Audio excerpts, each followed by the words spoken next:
स्वागत है आपका हमारे चैनल में। आपको बता दें कि इस वक्त बॉलीवुड जो है लगातार घाटे में है। नए साल की शुरुआत हो गई है, लेकिन इससे पहले 2 साल यानी 2021 और 2022 में बॉलीवुड का हाल कितना बेहाल रहा, आप इसी से समझिए कि 80% तक बॉलीवुड जो है घाटे में रहा और तकरीबन 21,000 करोड़ का नुकसान बॉलीवुड को झेलना पड़ा। सिर्फ ओटीटी प्लेटफॉर्म की बदौलत जो है बॉलीवुड अब स्टैंड कर पा रहा है, क्योंकि ओटीटी प्लेटफॉर्म की वजह से कुछ बॉलीवुड फिल्में, या यूँ कहिए कि बॉलीवुड को एक प्लेटफॉर्म मिल गया जहां से उन्हें थोड़ी कमाई का स्रोत प्राप्त हो गया। तो ओटीटी से इनकी कमाई बढ़ी कहीं ना कहीं, लेकिन इतना ये 2 सालों में यानी 2021 और 2022 में 80% तक का नुकसान इन्हें तब भी झेलना पड़ा है। क्या है पूरा वजह, विस्तार से जान लीजिए। बीते 2 साल से भारतीय फिल्म इंडस्ट्री की कमाई में लगातार 80% की गिरावट दर्ज हुई है। इस साल भी पहले 2-3 महीनों का बिजनेस खत्म हो चुका है। ऐसे हालात में फरवरी की बात करें तो फरवरी आने वाला आम बजट में फिल्म इंडस्ट्री के लिए विशेष पैकेज की मांग भी की जा रही है। जी हाँ, बिल्कुल सही सुना आपने, फिल्म इंडस्ट्री के लिए विशेष पैकेज की मांग की जा रही है। Tax break, incentives, loan material और टिकट पर जीएसटी कम करने जैसे कदमों से इस इंडस्ट्रीज को वापस खड़ा होने की मदद की गुहार सरकार से लगाई गई है। सरकार की तरफ से मांगे गए सुझावों में प्रोड्यूसर्स गिल्ड ऑफ इंडिया यानी पीजीआई की तरफ से इन मुद्दों पर अपनी मांग जो है वो रखी है। पिछले 2 सालों में फिल्म इंडस्ट्री को करीब 21,000 करोड़ का नुकसान हो चुका है। इसमें सबसे ज्यादा नुकसान थिएटर्स को हुआ है।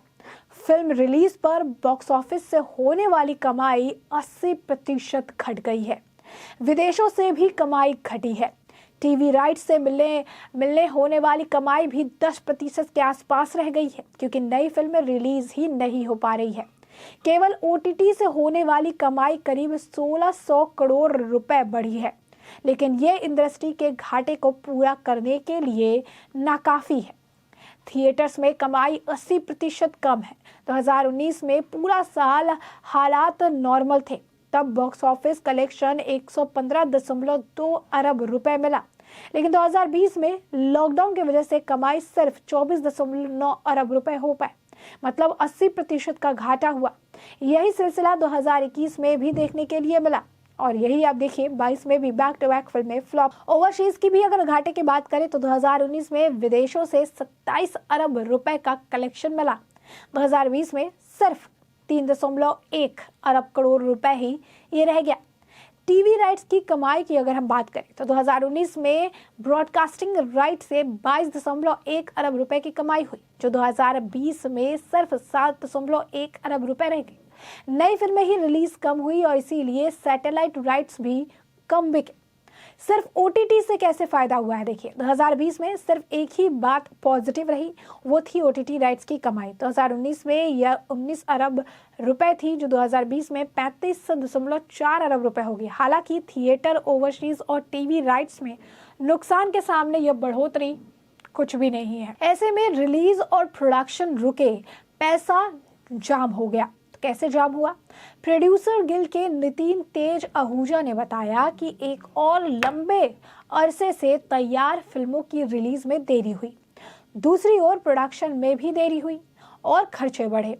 इस कारण लिक्विड कैपिटल काफी फंसा हुआ था। फिल्में रुकने से तो जो नुकसान हुआ ही, पर साथ में कोविड प्रोटोकॉल्स का पालन, सैनिटाइजेशन, टेस्टिंग, कोविड इंथ्योरेस्टेशन, लोकेशन में बदलाव और समय की पाबंदियों की वजह से शूटिंग की अवधि बढ़ जाने से प्रोडक्शन कास्ट भी बढ़ी।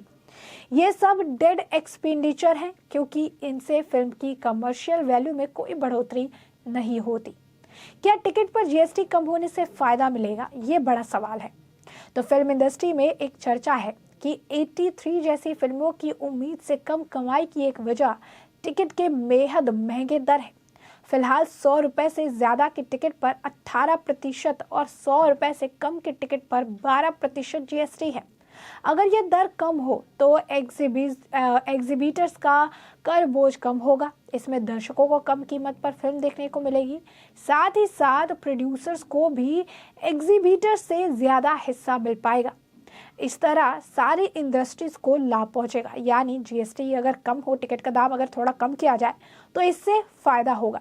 फिल्म प्रोड्यूसर का एक और संगठन Indian motion pictures producer association यानी इम्पा इससे पहले ही वित्त मंत्रालय को फिल्म उद्योग के लिए जीएसटी हटाने की या रेट कम करने की मांग उठा चुका है। हालांकि नितिन तेज आहूजा कहते हैं कि फिल्म प्रोडक्शन की पूरी वैल्यू चेन में हर कदम पर इनपुट और क्रेडिट लगती है।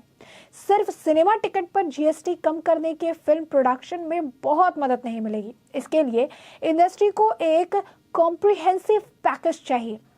143 अरब की इंडस्ट्री सितारों के सिवा जहां और भी है, भारतीय सिनेमा उद्योग का वैल्यूएशन 183 अरब रुपए माना जाता है। यह इंडस्ट्री अपने दम पर खड़ी हुई है।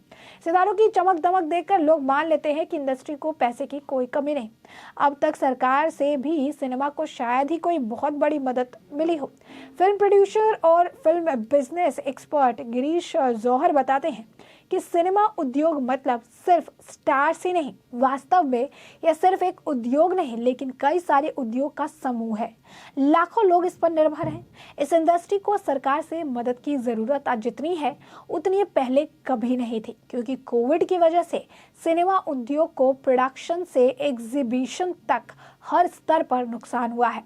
बीते 2 साल में कई थिएटर्स बंद हो गए।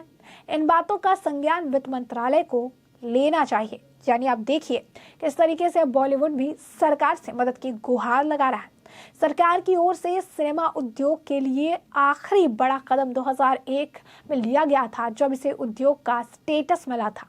इसके बाद शायद ही जो इस तरीके से इस उद्योग को कोई ठोस मदद जो है मिली है। बीते 2 साल में इतने सारे स्टिमुलेशन पैकेज और बूस्टर डोज घोषित किए गए, लेकिन इसमें सिनेमा के लिए कुछ नहीं था। इसको एमएसएमई का दर्जा भी दिया जाए तो ऋण में आसानी समेत बहुत सारे जो है लाभ मिलेंगे। ऐसे में अब इंडस्ट्री का हाल इतना ज़्यादा बेहाल है। फिल्मों का फ्लॉप होना, फिल्मों का बॉक्स ऑफिस पर पिट जाना, फिल्मों से नुकसान होना, प्रोड्यूसर और फिल्म मेकर का हाल बद से बदतर हो जाना, फिल्मों के फ्लॉप होने के बाद भी स्टार्स के नखरे कम ना होना और ज़्यादा से ज़्यादा फीस वसूल लेना, इससे ज़्यादा जो प्रेशर है, स्टार से ज़्यादा प्रेशर जो है फिल्म के प्रोड्यूसर और फिल्म मेकर्स पर बढ़ते जाते हैं। इसके अलावा ऊपर से अलग से जो कोविड के दौरान खर्च थे, जो लोकेशन चेंज का जो खर्च है, जो एक्स्ट्रा चीज़ें जो बढ़ाई जाती है उसके जो खर्च है, जो कि किसी भी तरीके से जो है रेवेन्यू जनरेट करने का काम नहीं करते हैं। यानी ये पूरी तरीके से एक लिक्विड बनी है जिसको खर्च कर दिया जाता है, जिस पर ना इंटरेस्ट मिलता है ना जिस पर प्रॉफिट मिलता है। ऐसे में अब इंडस्ट्री को भी सरकार से आप कह सकते हैं मदद की ज़रूरत है और सरकार से मदद की गुहार लगा रहे हैं। 21,000 करोड़ का नुकसान बड़ा नुकसान है और अब वो चाहते हैं कि जीएसटी का जो काम है वो थोड़ा कम हो जाए, जीएसटी दर कम हो जाए, जिससे थोड़ा राहत जो है बॉलीवुड को मिलेगी।